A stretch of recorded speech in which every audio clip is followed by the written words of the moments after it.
Hi, everybody. I'm super excited to be here with you today. Today, we are talking about 10 things that you can do to build consumer trust online. This is a topic that is so important for everyone to understand and to start incorporating into their business, whether it's online, on your website, or just in your marketing. These principles can apply in so many ways. It doesn't matter if you're a service-based business. It doesn't matter if you sell products. These things will help you to be more successful online. So let's get started. What are the 10 things you need to do to build trust? The first one is have a website. And I know I'm a website designer. I'm probably just saying this is what you're thinking, but no. Did you know that the majority of people who go online to check on a business, they go directly to your website first? If they've been referred to you by someone else, they're going to go and they're going to check online to see if you are a legitimate business. If they don't find a website, they're going to think twice about calling you, because they are not sure that you're really in this. You got to be committed and showing that you have a web presence, showing that you are a real business, you're up and running, and you are advertising to the world. That shows them that you're committed and you're going to be around. This is super important if you are a business that has services that will be ongoing. People want to know and trust that you're going to be around for them, not just be a fly-by-night company.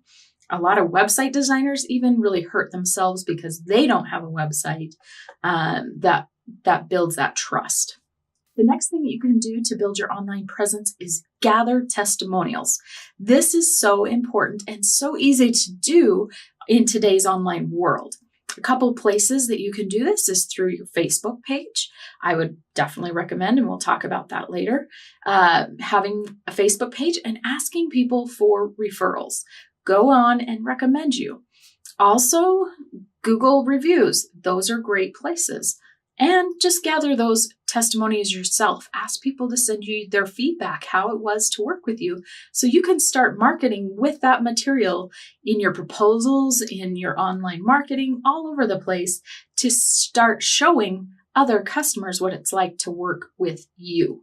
Another super important one that a lot of people overlook is using an SSL certificate. In today's online world, if you are not using an SSL certificate, when somebody goes to your website, they are going to get a notice that your site is not secure. I don't know about you, but that's kind of a turnoff when I go to a website and it says not secure. Super important that if you are asking people to put their information into your website, whether through buying something or on a form, that they feel comfortable giving you that information and don't feel like you will misuse that. So easy fix if you don't have one. Generally, you can either buy one or some of your hosts actually even include one for free, depending on who you're hosting with. But you can have that SSL installed usually within a day. If you're with GoDaddy and some of the others where you have to actually purchase one, it may take you up to 2 to 3 days to get an SSL installed. But make sure you have that and that you have HTTPS before your website, not just HTTP.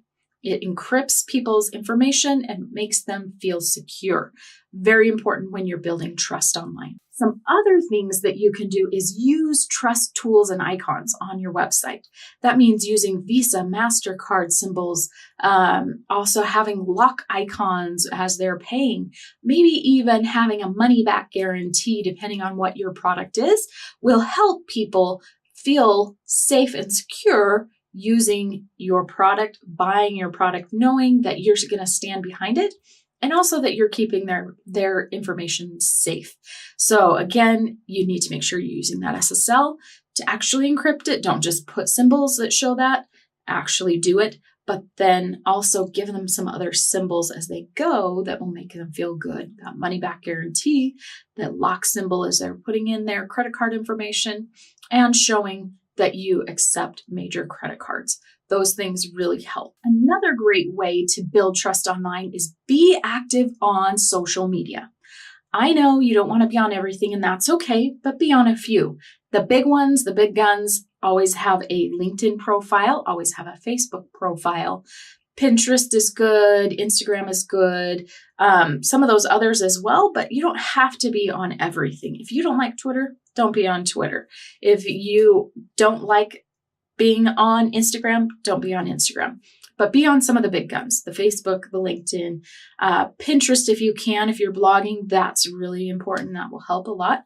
But those social media outlets help, again, establish you as an actual business, not a fly-by-night company.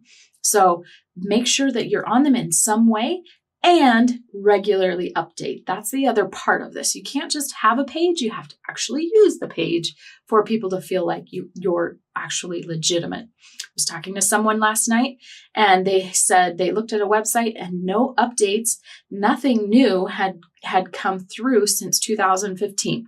We're 4 years later.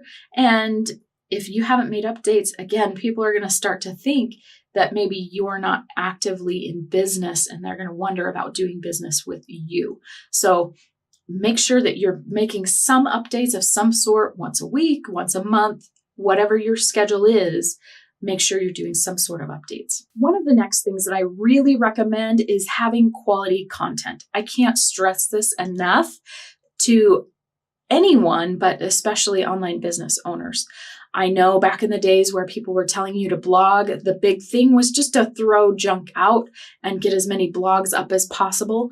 But that is so not the way you want to do it now. You want to actually have quality content that people will actually read so that they can gain understanding of what you do, your industry, your expertise, and all of those things. I can't tell you how many times I have been told, I went to your website and I read a blog, and that's why I decided to hire you, because you sound like you know what you're talking about. That little bit of effort to actually blog about my industry, to actually talk about the things that are important to my customers, is helping me to gain business and gain their trust, more importantly.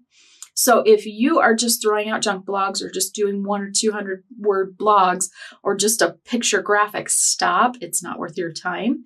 Instead, make sure you are putting out quality content for people to read and get understanding of your industry and help set you up as the expert they should listen to. After you're blogging and doing all of these other things I'm talking about, another great way to build trust on your website and online in general is to actually have an About Us page or section on your website that helps visitors get to know you and what you do, as well as your expertise and how you can help them.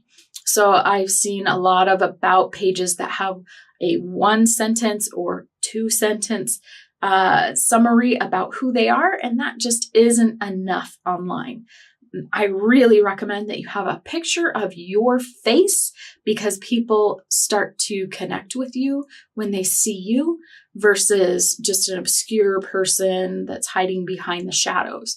They want to see who you are so they can trust you.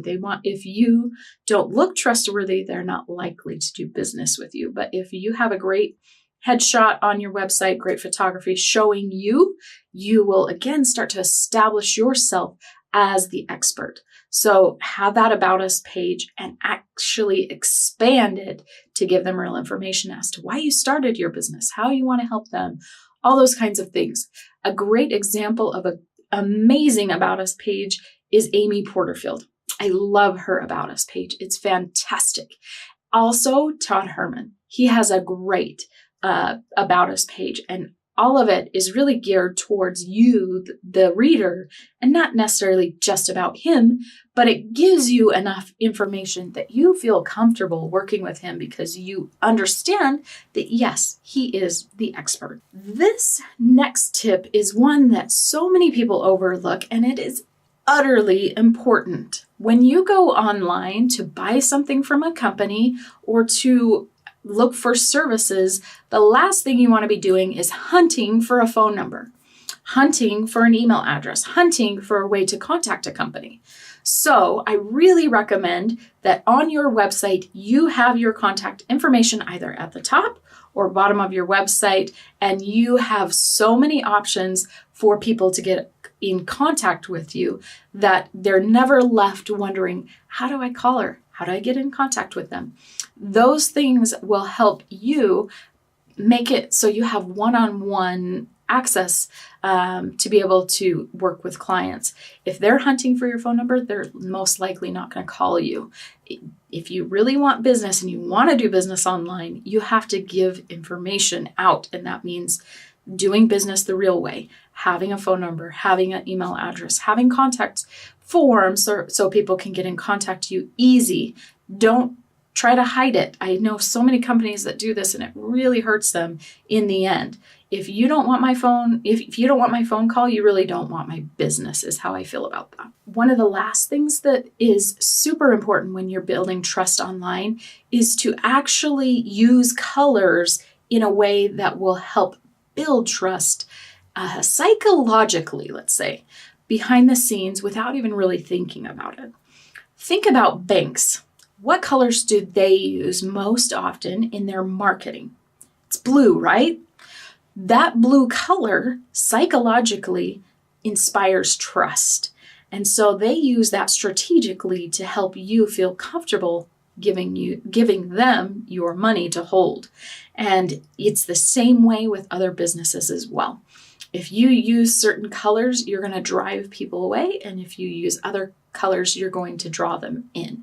If you work with women, great colors to use are purples and blacks. That's kind of an elegance combination.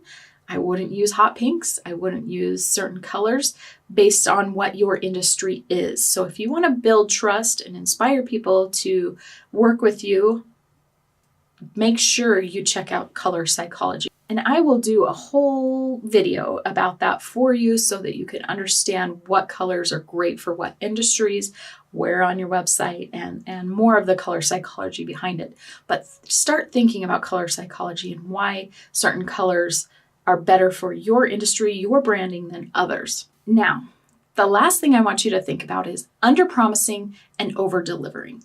I can't stress this enough in the online space. People are leery of buying online. They're leery of working with a company they've never heard of before. So if you will under-promise and over-deliver, you will start to gain a great following of loyal customers. This is so important when you want to resell to them, when you want to remarket. If they've had an amazing experience, they're going to be way more likely to buy from you in the future than they would have if you had overpromised and underdelivered. That is a key factor. So customer service has to be top-notch in your business if you really want to build trust.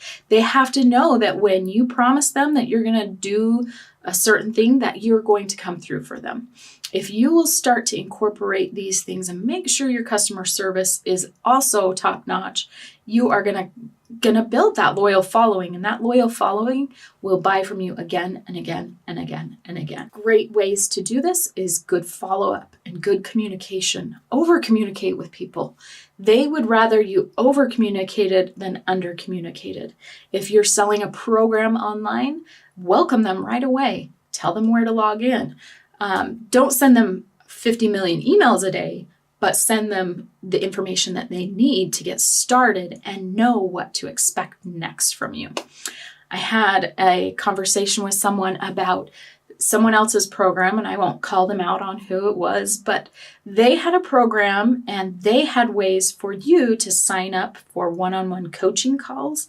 And those one-on-one coaching calls were booked out 6 months or more. People could not even get into them. The program itself, once they got in, was terrible. And in my opinion, that's really going to hurt your business in the long run rather than help it. So make sure those details are thought out, processed ahead of time, and you'll keep those loyal customers. So those are just a few of the things that you can start to do today to incorporate into your business to really gain that loyal following. I recommend that you pick one or two that you can work on and start incorporating it today. If you want any help with any of these things, of course, always reach out to us. We're happy to help with that. That's what we do. We love to help people really up-level their businesses online and help build trust for their customers when they have a great product to deliver. You can find our contact information, on our website, And get in contact with us if you'd like an estimate on some of our services to help you incorporate these into your business. Thanks, guys.